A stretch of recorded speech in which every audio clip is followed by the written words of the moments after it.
Hello বন্ধুরা, welcome to our new mini vlog.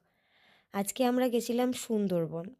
Sundarban সকলেই অল্প বেশি ঘুরেছি, কিন্তু আজকে তোমাদেরকে এক নতুন সুন্দরবনের উদ্দেশ্যে নিয়ে যাব, যেখানে সেই স্টিমার বা লঞ্চে করে সজনেখালি, গোসাবা, বেকন বাংলো ঘোরা নেই। সেখানে রয়েছে প্রত্যন্ত গ্রামের স- সেই ভালো লাগা, ভালোবাসার সাথে মাছ ধরা, ঘুরে বেড়ানো, আনন্দ, মজা। এখানের মানুষ খুবই সাধারণ, তারা অল্পেতেই খুশি। শহরে মানুষের আদব কায়দা দেখে তারা প্রচণ্ড আনন্দিত হয়। শহরে মানুষদের সবাই না চিনলেও আপন করে নেয়। আমরা গেছিলাম কুমিরমারির জঙ্গলে, যার উল্টো দিকেই মরিচঝাপির জঙ্গল। অবশ্য বাড়ি থেকে যাওয়ার সময় একটু ভীত ছিলাম যে কিভাবে থাকবো, কিভাবে চলবো, কিন্তু সেখানে মানুষের আদব কায়দা আমাদের সকলকেই প্রচণ্ড অভিভূত করেছে। আমরা প্রথম দিন যাওয়ার পর গেছিলাম সেখানের এক দাদার সাথে মাছ ধরতে। তারই কিছু ভিডিও এখানে। সেই দাদা আমাদের সুন্দরবনের সেই কোর এরিয়ার মধ্যে নিয়ে গেছিল। চারিদিকে তারের বেড়া দেওয়া জঙ্গল, ভয়ও লাগছিল, কিন্তু সেই আনন্দ বুঝিয়ে দেওয়া যায় না, অর্থাৎ মুখে প্রকাশ করা যায় না। ওই যে আমাদের ছোল না, আমরা ঘরের ধারে এসে গেছি। আঁচলটা পেছনের না ভাই। দাদারা মাছ ধরার জাল পেতে গেছিল আগের দিন রাত্রিবেলা। প্রত্যেক দিনই তারা এরকমভাবেই তাদের জীবিকা নির্বাহ করে। এই মাছের জাল পেতে যাওয়ার পরের দিন তারা দুপুরবেলা এসে সেই জালটি তোলে। আজও তার অন্যথা হয়নি। শুধু তাদের সাথে এসেছি আমরা সেই দৃশ্য উপভোগ করতে।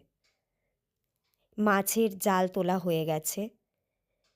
সাধারণত আমরা এখানে যেসব মাছ দেখতে পাই সেই সব মাছই ওখানে রয়েছে, কিন্তু আনন্দের বিষয় কি বলুন তো, সবই সেই জ্যান্ত জীবন্ত মাছ, সব যেন লাফিয়ে উঠছে, এক অন্যরকম অনুভূতি।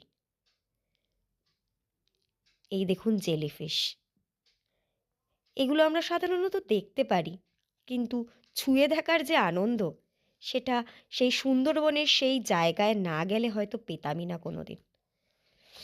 আমার মামিও আমার সাথে সেই আনন্দে সামিল। মাছ বাছা থেকে শুরু করে মাছ ভাগ করা, সে অন্যরকম আনন্দ।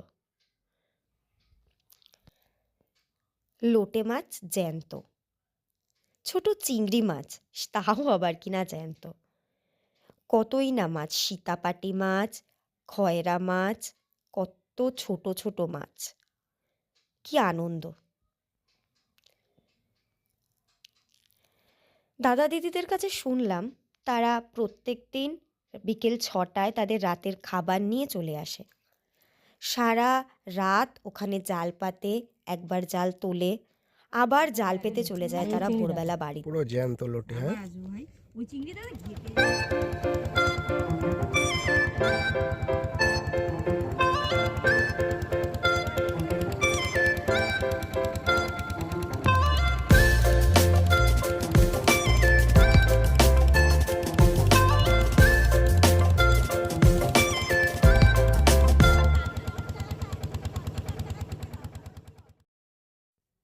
বিকেলবেলা ঝিঙেখালের উদ্দেশ্যে রওনা দিলাম।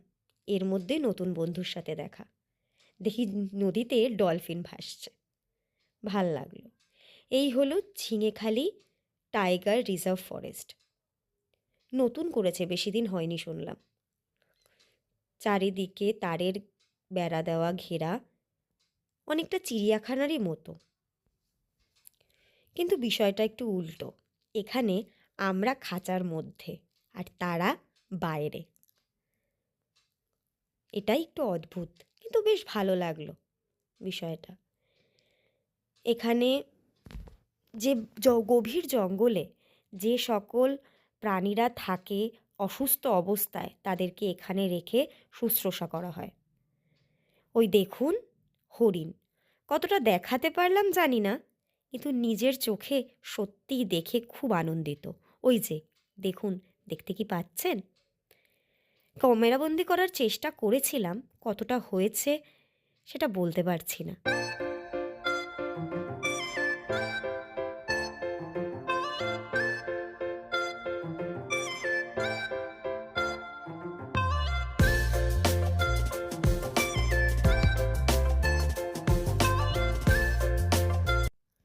এই দেখুন কত হরিণের পায়ের ছাপ। আচ্ছা, যেটা বলার জিনিস, যেটা আমরাও জানতাম না, আমাদের দ্বারাও ভুলটি হয়েছিল, সেটা হচ্ছে এই ঝিঙেখালি এই ফরেস্ট রিজার্ভটি, এটি শুক্রবার করে বন্ধ থাকে। ওই দেখুন গোসাপ হঠাৎ করেই চোখে পড়ল। হ্যাঁ, যেটা বলছিলাম, শুক্রবার করে এটি বন্ধ থাকে। সপ্তাহের মধ্যে ওই একটি দিন, যেদিন বনদেবী, সবাই মানেন ওখানের বনের দেবী, তার পুজো হয়, তার জন্য সেই দিনটি এই ফরেস্টটি বন্ধ থাকে। আমরা অনেক পারমিশন নিয়ে, অনেকের সাথে কথা বলে, যেই দাদাকে দেখালাম প্রথমে, সেই দাদাই অবশ্য উনি করলেন সাহায্য আমাদের, অনেক কথা বলে ওর ভেতরে প্রবেশ করেছিলাম। তার জন্য আমাদের ছাড়া আর কাউকেই আপনারা দেখতে পাবেন না, কারণ সেদিন ওই পার্ক বলুন, চিড়িয়াখানা বলুন, যেটাই বলুন, সেটি বন্ধ ছিল। শুধু আমরাই ছিলাম আর সেই জীবজন্তুগুলো, আর তাদের রক্ষণাবেক্ষণের কয়েকজন কর্মী যারা বিএসএফ ছিলেন, তারা ছিলেন। ওই দেখুন, এই যে পুকুর বলতে পারেন এই জায়গাটিকে দেখলেন, এই জায়গাটিকে জলাশয়টিতে ওই যে কুমির শুয়ে আছে, আর এই জলাশয়েতেই নাকি বাঘ, হরিণ সবাই জল খায়। কেন? এটি মিষ্টি জল। একটা কথা আছে না, বাঘে কুমিরে এক ঘাটে জল খায়। তো আমরা এখন কালীতলা বাজারে এসেছি দেখতে। এদিকে এইদিকে একদম proper tiger Sundarban. Reserve forest কিছুক্ষণ আগে 2-4টে বাঁদর দেখেছিলাম। আর হরিণ দেখেছিলাম, কুমির দেখেছিলাম, বাঘটা দেখা হয়।